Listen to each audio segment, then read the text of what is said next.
اللہ تبارک و تعالی نے قرآن مجید میں فرمایا ہے کہ وَلَقَدْ كَرَّمْنَا بَنِي آدم، بے شک ہم نے جناب آدم کے بیٹے کو فضیلت عطا فرمائی، کرامت کا تاج عطا کیا ہے، اشرف المخلوقات بنایا ہے، ساری مخلوق سے زیادہ اس کو عزت عطا فرمائی ہے۔ انسان ہونے کے ناطے تمام انسان نہ صرف یہ کہ برابر ہیں بلکہ قابل احترام ہیں۔ اللہ تبارک و تعالی نے سب کا اعزاز رکھا ہے، سب کو فضیلتوں سے نوازا ہے، لیکن دنیاوی زندگی کے اندر اللہ تبارک و تعالی نے ان کی تقسیم کر دی ہے۔ کسی کو آقا بنا دیا ہے، کسی کو غلام بنا دیا ہے، کسی کو فیکٹری کا مالک بنا دیا ہے، کسی کو وہاں پہ مزدور بنا دیا ہے۔ اور یہ تقسیم اللہ تعالیٰ نے اپنے فضل سے کی ہے نظام قدرت کو چلانے کے لیے، نظام زندگی کو چلانے کے لیے۔ اور قرآن مجید فرماتا ہے نحن قسمنا بینہم معیشتہم فی الحیات الدنیا، ہم نے دنیاوی زندگی میں ان کی معیشت کو تقسیم کر دیا، ان کے درمیان معاملات کو تقسیم کر دیا ہے، خود اللہ نے کیا۔ وَرَفَعْنَا بَعْضَهُمْ فَوْقَ بَعْضٍ دَرَجَاتٍ، اور بعض کو بعض سے درجوں میں فضیلت عطا کر دی۔ ہم نے خود تقسیم کیا ہے، مالک نے تقسیم کیا ہے، وہ فرماتا ہے ہم نے بانٹا ہے خود یہ تمہارا نظام زندگی کہ بعض کو درجوں میں فضیلت دے دی ہے۔ یہ تقسیم، یہ کار حیات اس لیے تاکہ نظام زندگی کو چلایا جائے۔ ایک شخص کو اللہ تبارک و تعالی نے بادشاہ بنایا ہے اور ایک کو اس کا دربان بنایا ہے۔ یہ تقسیم اس لیے کی ہے کہ ظاہر ہے سارے تو بادشاہ نہیں بن سکتے، اور کسی نہ کسی نے دربان بھی بننا ہے۔ حکم کیا ہے؟ حکم یہ ہے کہ وہ دربان احساس کمتری کا شکار نہ ہو، وہ یہ سمجھے کہ اللہ تعالیٰ نے اس ملک میں اسی جگہ میری ڈیوٹی لگائی ہے، اور بادشاہ تکبر کا شکار نہ ہو، وہ یہ تو سمجھے کہ اللہ نے مجھے اعزاز دیا ہے، مجھے فضیلت دی ہے، ملک چلانے کے لیے اللہ تعالیٰ نے مجھے چنا ہے، لیکن وہ اس دربان کو اپنے سے کم تر نہ سمجھے، اسے حقیر نہ سمجھے، اپنے ذہن کے اندر یہ بات بٹھائے کہ جس طرح بحیثیت انسان رب نے مجھے فضیلت عطا کی ہے، اسے بھی اللہ نے اسی طرح ہی فضیلت عطا فرمائی۔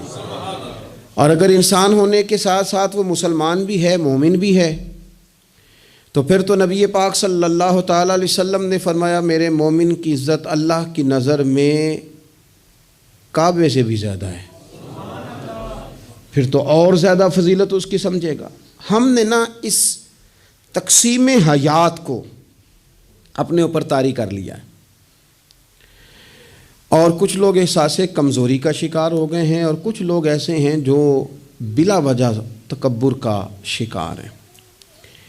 انسان کو یہ حکم دیا گیا ہے کہ وہ جہاں بھی ہے وہ اللہ کا بندہ بن کے وقت گزارے، اس کے ذہن اور نظریات ٹوٹے نہ، بکھرے نہ، وہ یہ سمجھے کہ اللہ تبارک و تعالیٰ نے اگر کچھ مجھے دیا ہے تو اپنے فضل سے دیا ہے۔ ہمارے ہاں یہ ہوتا ہے کہ اگر کسی شخص کو کوئی چیز خدا اپنے فضل سے دیتا ہے تو وہ اسے نہ اپنا حق سمجھنے لگتا ہے،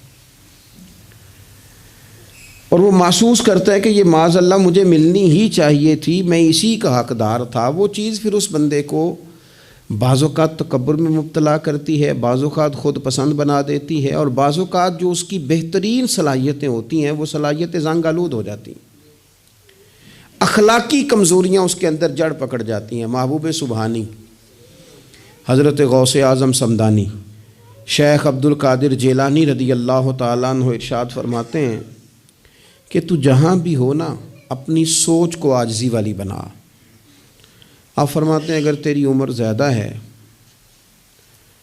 اور تیرے سامنے ایک شخص کھڑا ہے جس کی عمر تھوڑی ہے، تو اپنے ذہن میں یہ بات بٹھا کہ اس کی عمر تھوڑی ہے تو غلطیاں بھی تو تھوڑی ہیں نا۔ اور اگر تیرے سامنے کوئی شخص کھڑا ہے، تیری عمر تھوڑی ہے، اس کی زیادہ ہے، تو پھر یہ ذہن بنا لے کہ اگر اس کی عمر زیادہ ہے تو اس کی نمازیں بھی تو زیادہ ہیں نا، تلاوتیں بھی تو زیادہ ہیں نا، خیرات بھی تو زیادہ ہے نا، عمر جو زیادہ ہے۔ اور اگر تو ان پڑھ ہے اور تیرے سامنے عالم کھڑا ہے تو اس ترتیب سے عاجزی پیدا کر لے کہ وہ چونکہ عالم ہے تو میں تو بہت سارے کام اپنی جہالت کی وجہ سے غلط کر لیتا ہوں، لیکن وہ عالم ہے تو اپنے علم کی بنیاد پر یقیناً وہ مجھ سے زیادہ خیر کٹھی کر رہا ہے۔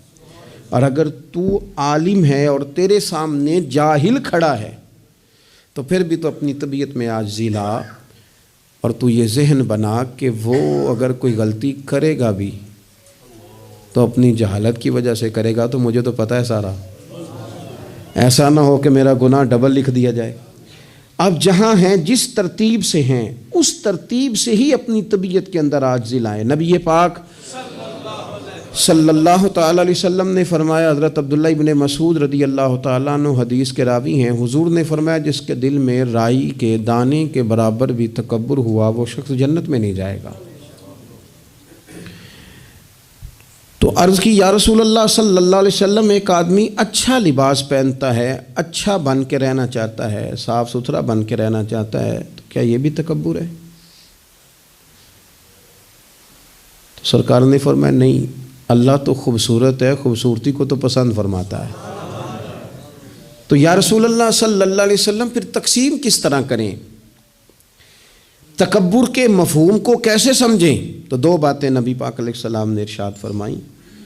سارے عنوان کو ان دو باتوں میں سمجھا جا سکتا ہے۔ محبوب فرمانے لگے تکبر تو یہ ہے کہ بندہ حق قبول نہ کرے اور دوسرے بندوں کو اپنوں سے حقیر سمجھے۔ اگر تیرا کوئی بھی کمال قبول حق میں رکاوٹ بن گیا تب تو متکبر ہے، اور اگر کسی بھی مقام پر جا کر تو کسی کو حقیر سمجھنے لگ گیا ہے پھر تو متکبر ہے۔ ورنہ اچھا لباس پہننے سے بندہ متکبر نہیں ہوتا، اچھی گاڑی میں بیٹھنے سے بندہ متکبر نہیں ہوتا، اچھے گھر میں رہنے سے بندہ متکبر، بلکہ حضرت باجید بستامی رحمۃ اللہ علیہ تو یہاں تک فرماتے ہیں کہ میں نے بہت بڑے بڑے مکانوں میں درویش بستے دیکھے اور میں نے بڑے بڑے جبوں کے اندر تکبر کو ملاحظہ کیا، غرور دیکھا میں نے وہاں۔ عزیز دوستو، اپنے ذہنی سطح اس طرح کی بنائی جائے کہ مزاجوں میں ٹھہراؤ رہے، طبیعتوں میں۔ ہمیں نا دو تین چیزیں بڑا پریشان کرتی ہیں۔ بعض لوگ ایسے ہیں جو کسی بڑی برادری میں جس کو وہ بڑا سمجھتے ہیں، باقی تو اللہ کو پتہ ہے نا بڑا کون ہے۔ کسی بڑے قبیلے میں جس کو دنیا میں بڑا گردانا جاتا ہے، اس میں اگر وہ پیدا ہو گئے نا تو ان کا یہ گمان بن گیا ہے کہ شاید میرا یہ حق تھا، تو چونکہ مجھے اللہ نے پیدا یہاں کیا ہے تو معاذ اللہ میرا حق بنتا ہے میں تکبر کروں۔ بار بار اپنے لفظوں میں، جملوں میں، اپنے رویوں میں اس بات کا وہ اظہار کرتے ہیں۔ کچھ لوگوں کو اللہ تعالیٰ دولت دیتا ہے، دولت اگر محنت سے ملتی تو سب سے زیادہ مزدور کے پاس ہوتی، کیونکہ وہ سب سے زیادہ محنت کرتا ہے۔ یہ تو خدا کے فضل سے ملتی ہے۔ اب جس کو مل جاتی ہے وہ سمجھتا ہے مجھے ملنی ہی چاہیے تھی، ملنی چاہیے تھی، اب وہ کسی تکبر کا شکار ہو جاتا ہے۔ حالانکہ مالک بڑا بے پرواہ ہے۔ صبح کے تخت نشین شام کے مجرم ٹھہرے، ہم نے پل بھر میں نصیبوں کو بدلتے دیکھا۔ ایک منٹ لگتا ہے، انسان کمزور ہو جاتا ہے۔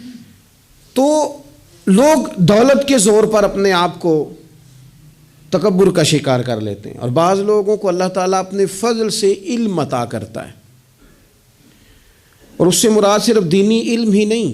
اگر کسی کے پاس کوئی دنیاوی ڈگری ہے، دنیاوی، میں بڑے ادب سے عرض کروں گا، میں بڑے زمانے سے کچھ نہیں تو مجھے 20 سال ہو گئے ڈاکٹروں کا چکر لگاتے۔ والد صاحب بیمار تھے، والدہ بیمار تھیں، خود جانا پڑا، کبھی بچوں کو لے کے جانا پڑا۔ میں نے لہجوں میں بعض جگہ پہ غرور دیکھا،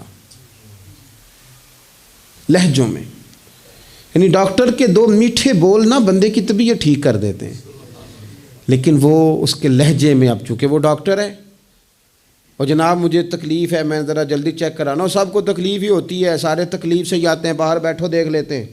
علم اس کا نام ہے کہ دوسروں کو جاہل سمجھا جائے؟ علم اس کا نام ہے کہ آپ کو شعور ہی نہ آئے؟ علم تو آگہی سکھاتا ہے۔ اگر کوئی عالم ہو کر اپنی ماں کے پیر نہیں دباتا تو پھر اس کے علم نے اسے کچھ بھی نہیں سکھایا، اس کے علم نے اسے کچھ بھی نہیں بتایا۔ اگر عالم ہو کر اپنے باپ کا حیا نہیں کرتا تو پھر یہ کورس ہیں، اس نے لفظ سیکھے ہیں ایڑے ترچھے، اسے سمجھ ہی نہیں آئی لوگوں سے پیار کیسے کرنا تھا۔ آپ کی چیزیں آپ کے اندر روشنی پیدا کریں، آپ کا شعور آپ کو تازہ کرے۔ دیکھیں نا، جتنا پھل زیادہ لگ گیا ٹہنی اتنی جھک گئی۔ حضرت عبداللہ بن عمر رضی اللہ تعالیٰ عنہ اور حضرت عبداللہ بن عمر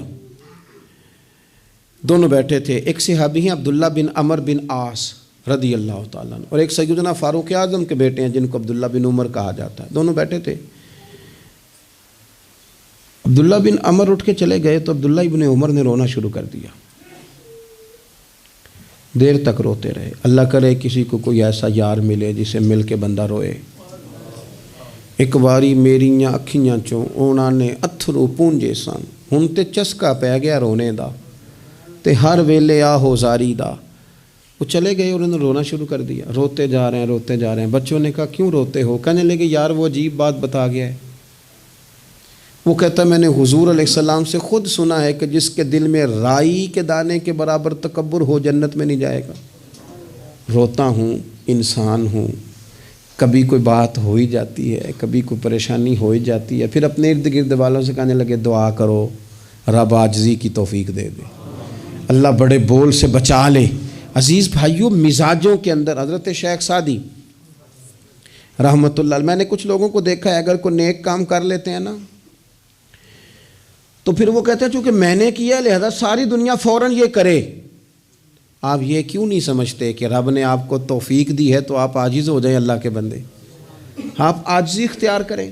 وہ کہتے ہیں چونکہ میں کرتا ہوں لہذا میں اب اتنا بڑا آدمی ہوں تو فلانے بندے تو ٹھیک ہی نہیں۔ حضرت سعدی شیرازی کہتے ہیں کہ تہجد کا ٹائم تھا، پرانے زمانے میں نا لوگ مسافر اکثر رات مسجدوں میں آ کے گزارتے تھے، تو کہتے ہیں مسجد میں لوگ سوئے ہوئے تھے سارے، تہجد کا ٹائم تھا، میں تہجد کی نماز پڑھ رہا تھا، میرے والد بھی ساتھ تھے، تو میں نے اپنے ابا جی سے کہا یہ دیکھو کتنے بد نصیب ہیں، نفلوں کا ٹائم ہے اور یہ سوئے ہوئے ہیں، کتنے بد نصیب ہیں، میں تہجد پڑھ رہا ہوں، اللہ اللہ کر رہا ہوں، یہ سوئے ہوئے ہیں۔ تو فرماتے ہیں میرے والد کہنے لگے کاش تو بھی سویا ہی رہتا، لوگوں کے کپڑے تو نہ پھاڑتا، کاش تو بھی، تیرا سونا ہی بہتر تھا، اس تہجد سے تو سویا ہی رہتا تو بہتر تھا، کپڑے تو نہ پھاڑتا لوگوں کے۔ او خدا کے بندے اگر تو نے پڑھی ہے تو تیرا اور رب کا رشتہ ہے، اس کی بنیاد پر تو دوسروں کو حقیر جاننے لگ گیا ہے، اس کی بنیاد پر علم پڑھے دا مان نہ کریے ماتا کھی میں پڑھیا، او جبار کہار کہاوے متے روڑ دیویں دودھ کڑیا۔ تھوڑا سا اپنے طبیعت میں عاجزی پیدا کر۔ یہ تو دیکھیں نا کتنے بڑے بزرگ ہیں، حضرت فضیل بن عیاض، 60,000 لوگوں نے حج کیا، حضرت کے بھی وہ حجوں میں بہت 21واں 22واں حج تھا۔ کسی نے پوچھا حضور اس سال حج کے بارے میں آپ کا کیا خیال ہے؟ تو آپ فرمانے لگے جتنے بھی حاجی آئے سارے ہی نیک تھے، حج ضرور قبول ہوگا، اور اگر کسی وجہ سے کوئی کمی رہ گئی تو وہ میری نحوست کی وجہ سے رہ جائے گی، اس لیے کہ ان میں سب سے زیادہ گناہ گار میں ہی ہوں، میری وجہ سے کوئی رہ گئی تو رہ گئی، ورنہ تو امید ہے خدا فضل ہی فرمائے گا۔ آپ کے مزاج میں جب عاجزی ہوتی ہے کہ نا، اگر آپ کسی مقام پہ فائز ہیں تو وہ تو اللہ نے دیا آپ کو، تو اب تو آپ کو اس مقام پر جا کے بھی عاجزی ہی کرنی چاہیے تھی، اور اگر آپ وہ عاجزی نہیں کر رہے تو اس کا مطلب ہے آپ بہت ساری خطاؤں کا شکار ہیں۔ ہمارے زمانے میں نا ایک رواج آیا ہے کمزوریاں بیان کرنے کا، اور کمزوری اکثر وہ بندہ بیان کرتا ہے جو اپنے آپ کو کچھ سمجھتا ہے۔ لوگ ایک دوسرے کی کمزوریاں ڈسکس کرتے ہیں، بلکہ پہلے تو لوگ لوگوں کی کمزوریاں بیان کرتے تھے، اب جماعتیں جماعتوں کی کمزوریاں بیان کرتی ہیں، اب پارٹیاں پوری پارٹیوں کی کمزوری بات اتنی اجتماعیت تک چلی گئی کہ سوچے محدود سے محدود تر ہو گئی۔ اللہ تعالیٰ نے نا ایک دفعہ حضرت موسیٰ کلیم اللہ علیہ السلام سے فرمایا کہ آپ کی قوم میں جو سب سے نیک آدمی ہے نا اسے ڈھونڈ کے میری بارگاہ میں لائیں۔ حضرت موسیٰ علیہ السلام نے نا جس کو سب سے زیادہ نیک سمجھتے تھے اسے اللہ کے حضور پیش کیا، مالک یہ سب سے زیادہ نیک ہے، جسے حضرت موسیٰ کلیم نیک کہیں، وہ کتنا کو نیک ہوگا، یا اللہ یہ نیک ہے۔ حضرت موسیٰ علیہ السلام سے رب کریم نے فرمایا اب اس بندے کی ڈیوٹی لگاؤ کہ یہ اس قوم میں جو سب سے گناہ گار ہے وہ بندہ ڈھونڈ کے لائے۔ اگر یہ ڈیوٹی ہماری لگتی تو پھر تو اللہ خیر کرے، سارے گناہگار تھے ماں سوائے میرے، خدا مجھے ایسی خدائی نہ دے کہ اپنے سوا کچھ دکھائی نہ دے۔ جناب اس کی ڈیوٹی لگائیں، حضرت موسیٰ کی گواہی ہے یہ سب سے زیادہ نیک ہے، اس کی ڈیوٹی لگائیں، یہ سب سے گناہگار بندہ ڈھونڈ کے لائے۔ آپ نے ڈیوٹی لگا دی تو وہ عرض کرنے لگے حضور 3 دن کی مہلت دیں، میں بندہ ڈھونڈتا ہوں۔ 3 دن 3 راتیں گزر گئیں، آنے کا وقت آیا تو اسی نیک آدمی نے کیا کہ اپنے گلے میں رسی ڈالی اور اپنے ہی ہاتھ سے پکڑ کے لا کے حضرت موسیٰ کلیم کے دست مبارک میں دے کے کہا حضور 3 دن کوشش کی ہے، سب سے زیادہ گناہگار میں ہی ہوں۔ برے بندے تو میں لبن ٹریا تے جگ تے ملیا نہ کوئی، تے اپنے اندر چاتی پائی تے میں تھوں برا نہ کوئی، میں ہی ہوں۔ تو حضرت موسیٰ کلیم علیہ السلام فرمانے لگے یہ تو نے کس طرح تجزیہ کیا؟ عرض کی حضور بعض لوگوں کی نا چھوٹی موٹی کوتاہیاں میرے سامنے تھیں، اس پر میں نے غور کیا، لیکن ان کی غلطیاں یقینی نہیں تھیں، میرا گمان ہی تھا، پورا مجھے یقین نہیں تھا کہ یہ غلطیاں ہیں، لیکن جو میری غلطیاں تھیں ان کا مجھے پورا یقین تھا کہ یہ ہیں۔ کسی کی غلطیاں میرے سامنے یقینی نہیں تھیں، اپنی کوتاہیاں میرے سامنے یقینی تھیں، اور جو زیادہ یقینی چیزیں تھیں نا اس پر جب میں نے غور کیا تو پھر میں سمجھا کہ اس بستی میں سب سے گناہگار میں ہی ہوں۔ آپ مجھے نا بتائیں اب میرے لیے آپ نے کیا کرنا ہے؟ جناب موسیٰ وہیں کھڑے تھے تو رب کریم نے حضرت موسیٰ سے کلام فرمایا، وحی فرمائی، فرمایا میرے کلیم اس کو جو سب سے زیادہ فضیلت ملی ہے وہ نمازوں کی وجہ سے نہیں ملی، یہی اس کی عاجزی ہے جس کی وجہ سے رب نے سب سے زیادہ فضیلت عطا فرمائی۔ یہ اس کے ذہن کے اندر بات ہے جس سبب سے اللہ تعالیٰ نے اسے یہ اعزاز دیا۔ تھوڑا سا نا چیزوں کو سمجھا جائے، انسان اپنی ذہن سازی کرے، اپنے اوپر غور کرے۔ ہم اپنے آپ کو 2 4 5 چیزیں دیکھ کے تسلیاں دے کے بیٹھ جاتے ہیں کہ نہیں نہیں چھوڑ، تو ساری دنیا اتنی خراب ہے، تو فلانی نیکی بھی کرتا ہے۔ اس سے نا انسان کی روحانی زندگی کمزور پڑ جاتی، اس کے افکار پہ میل کچیل چڑھنے لگ جاتی ہے، وہ آہستہ آہستہ کمزور ہونے لگ جاتا ہے۔ کچھ بھی فرق نہیں پڑتا، اگر طبیعت میں عاجزی آ جائے تو کوئی فرق، مثلا کیا ہو جائے گا اگر کوئی شخص تھوڑا بہت اگر کام کر لے، اگر کسی وقت وہ کوئی عاجزی اختیار کر لے تو کوئی اس سے فرق پڑ جائے گا۔ اور میں نے دیکھا سوسائٹی کا یہ ماحول بن گیا، وہ جناب تساں شاہ پر چکے ہے، اور بڑے اور انداز میں لوگ بات کرتے ہیں، اپنی طبیعتوں پہ بوجھ ڈالا جائے۔ ہمارے ہاں نا ایک لمبی لسٹ ہے ان لوگوں کی جن کی وجہ سے ان کے اپنے تکلیف میں، یعنی کیا مثلا کیا کہہ سکتا ہے بندہ؟ داماد کو کہہ سکتا ہے کچھ، لیکن اس نے مصیبت کھڑی کی ہوئی ہے، وہ بیٹی کو اور نواسوں کو لے کے آتا ہے تو دروازے پہ چھوڑ کے چلا جاتا ہے، کہتا ہے اسٹیٹس ہی نہیں میرا۔ میں ایک جنازے پہ چلا گیا تو قبرستان میں ایک فیملی میں کسی کا انتقال ہو گیا، تو قبرستان میں ان کا داماد اپنے بردر ان لا سے سالے سے کہہ رہا ہے کہ وہ تم نے تو اپنے ابا کی قبر پہ تختی بھی نہیں لگائی، اتنے بھائیوں تختی بھی نہیں لگا سکتے۔ وہ کہنے لگا بھائی جان بس وہ مصروفیت رہی ہے، قبر تو پکی کرا دی تھی تو بس تھوڑے دنوں میں لگوا دیتے ہیں۔ وہ بیچارہ نا ادھر ادھر میری طرف بھی دیکھ رہا ہے کہ لوگ سن، اور وہ ڈٹائی سے باتیں کیے جا رہا ہے کیونکہ وہ داماد ہے، ان کی بیٹی گھر ہے، مفت کی بلیک میلنگ ہے۔ وہ بندہ چلا گیا، میں نے اس کا بازو پکڑ کے سائڈ پہ کر لیا، میں نے کہا یار تجھے قبروں میں بھی اللہ نہیں یاد آیا؟ یہ مفت کی جو آزمائشیں ہم لوگوں کو ڈالتے ہیں نا، اس سے بچیں۔ بلا وجہ کہ جناب وہ مجھے پوچھا نہیں تو مجھے جناب دیا نہیں تو میری بھی کوئی حیثیت تھی، آپ اس طرح نہ گنوائیں۔ ان سے چیزیں چھلکتی ہیں، ان سے محسوس ہوتا ہے کہ آپ چھوٹے آدمی، اس سے محسوس ہوتا ہے کہ ہم کمزور پڑ گئے، ہم نے کس بنیاد پر لوگوں کو لوٹنا اور تاڑنا اور لتاڑنا شروع کر دیا۔ انسان ہوتا ہے، اور وہ جب ان چیزوں سے نکل جاتا ہے نا تو محسوس ہوتا ہے کہ وہ بندہ بڑا آدمی ہے کہ جو نہ اسے کوئی یہ پرواہ ہے کہ مجھے کوئی بٹھائے کہاں پہ، نہ اسے کوئی یہ ٹینشن ہے کہ کوئی یہ۔ میں نے دیکھا ہے بعض بڑے لوگ ان چیزوں سے ویسے نکل جاتے ہیں۔